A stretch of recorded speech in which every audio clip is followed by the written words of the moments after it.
Bonsoir à tous et merci beaucoup d'être présents et venus nombreux ce soir. Comme on l'a dit, Pause va bientôt fêter ses 3 ans. 9 appels à candidature ont été conduits, un 10e est en cours dont l'échéance est du reste fixée à ce soir minuit. Rythme d'activité soutenu donc.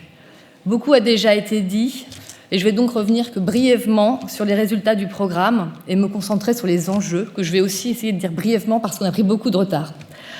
Quelques précisions donc sur le profil de nos près de 200 lauréats, accueillis, comme on l'a dit, dans les 75 établissements partenaires du programme, et dont on peut du reste noter la répartition territoriale équilibrée, puisque 40% d'entre eux sont en Île-de-France et 60% répartis dans le reste de la France.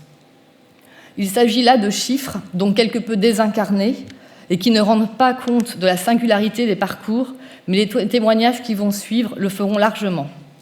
Depuis le début du programme, on constate une quasi-parité qui perdure, avec 43% de femmes et 57% d'hommes. Une part importante de jeunes chercheurs, puisqu'un tiers des lauréats sont des doctorants, mais avec une augmentation substantielle des chercheurs très expérimentés, qui sont désormais 20%, et le groupe majoritaire restant les postdocs et enseignants-chercheurs en début de carrière.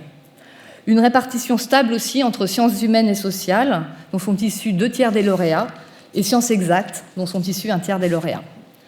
L'origine géographique de ces lauréats reflète logiquement les turbulences du monde et les dérives politiques.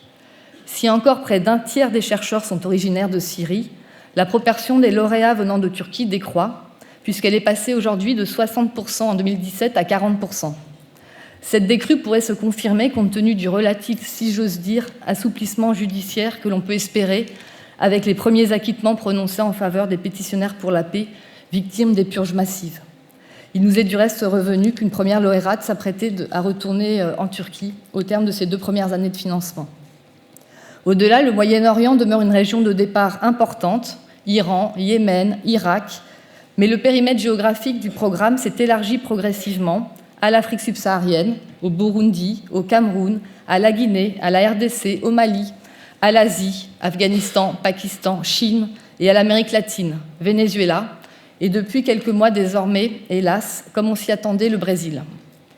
J'en viens maintenant aux grands enjeux qui se posent pour le programme et je souhaiterais revenir sur 4 d'entre eux. D'abord, l'enjeu principal, l'enjeu central de la mobilisation des établissements d'accueil, dont l'importance a été soulignée par l'ensemble des intervenants et qu'on remercie du fond du cœur pour leur engagement. Et sans ces établissements, Pause ne peut littéralement pas exister, c'est ce qu'a dit Pascal. Aujourd'hui et pour l'année à venir, le programme dispose d'un budget très conséquent, grâce au financement du ministère de l'Enseignement supérieur et de la Recherche, du Fonds Asile, Migration, Intégration et de nos mécènes que je remercie. Et le programme est donc en capacité de financer un nombre plus important de chercheurs et d'enseignants et praticiens de l'art. Encore faut-il que les établissements présentent des candidatures, dont le nombre a baissé depuis la première année du programme, alors que le besoin s'amplifie, une crise chassant l'autre, et la situation dans la plupart des pays d'origine n'ayant malheureusement pas vocation à se stabiliser à court terme. Ainsi, plus d'une centaine de chercheurs ont contacté directement le programme Pause, dont une 50aine sont éligibles à un financement du programme et sont à la recherche d'un établissement d'accueil.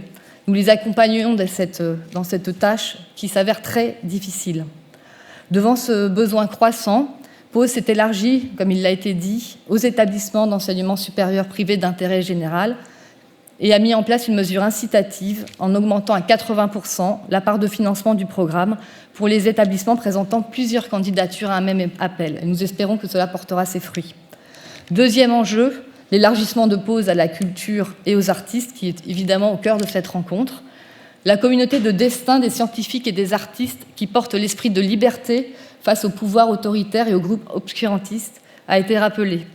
Aujourd'hui, les praticiens et les théoriciens de l'art ayant une activité d'enseignement ou de recherche sont éligibles au programme, mais la mobilisation des écoles d'art et des établissements est encore trop timide et est indispensable pour que ce projet puisse s'amplifier.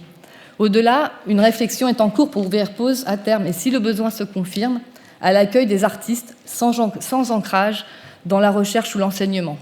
Cela nécessitera une importante adaptation du programme. Et dans cette perspective, nous avons lancé une réflexion avec des représentants du monde de l'art et de la culture et avons noué des relations que nous souhaitons se développer avec l'atelier des artistes en exil, dont la directrice Judith De Paul présentera l'action rapidement tout à l'heure et dont un ancien résident, Omar Ibrahim, témoignera. Troisième enjeu, et on en a parlé tout à l'heure, l'enjeu majeur de la sortie du programme. Que deviennent les chercheurs après pause? Parviennent-ils à s'intégrer durablement en France?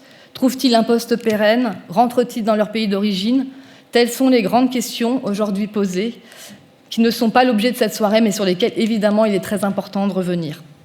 Cela a été dit, au cours de ces derniers mois, Pause a pu élargir sa mission, passant de l'accueil en urgence à l'accompagnement vers une stabilisation socio-professionnelle, en lien, bien sûr, avec les établissements d'accueil, dont cela reste la première responsabilité, il est important de le rappeler ici.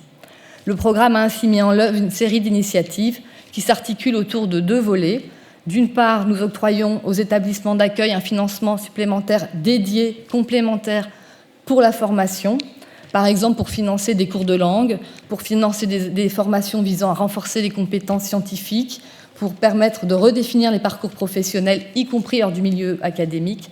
Et d'autre part, nous organisons en lien avec les associations spécialisées dans l'insertion professionnelle des ateliers en vue de donner aux lauréats les outils et les méthodologies qui leur permettront de chercher un emploi. Le programme n'a qu'un peu plus de 2 ans et demi et ce dispositif est encore récent. Il est donc trop tôt pour tirer un bilan global, mais nous disposons de premières tendances.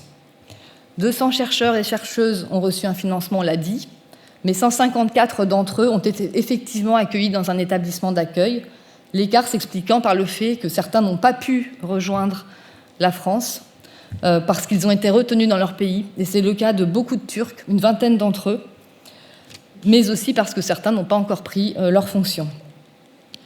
80 lauréats ont bénéficié d'un renouvellement d'1 année. 48 sont sortis du programme, c'est-à-dire 30%. Près de la moitié d'entre eux se sont vus soit proposer un contrat de travail, que ce soit un CDD, ATER ou prolongation de contrat, le plus souvent dans son établissement d'accueil, mais également parfois dans d'autres établissements, soit se sont vus proposer à plus court terme une formation en vue d'une réorientation ou des financements relais temporaires. Un lauréat a créé une start-up. Quelques chercheurs ont été recrutés dans d'autres pays, en Allemagne, au Royaume-Uni ou au Chili. À ce jour, nous n'avons connaissance que d'un seul projet de retour, je l'ai dit tout à l'heure. 12 anciens lauréats, en revanche, sont à la recherche d'emploi ou d'un financement.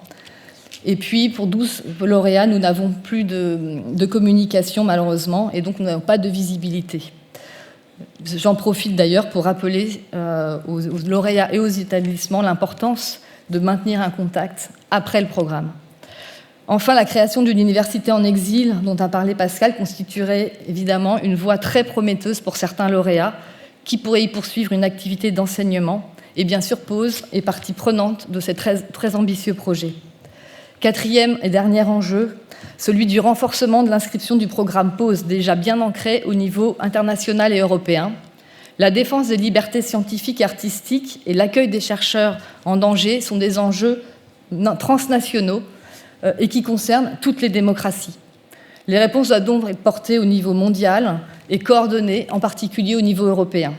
Dans cette perspective, Pause participe à un projet réunissant 11 partenaires européens qui vise d'une part à élaborer des solutions durables au niveau européen pour l'intégration des chercheurs en danger au sein de leur société d'accueil, mais également à porter une action de plaidoyer.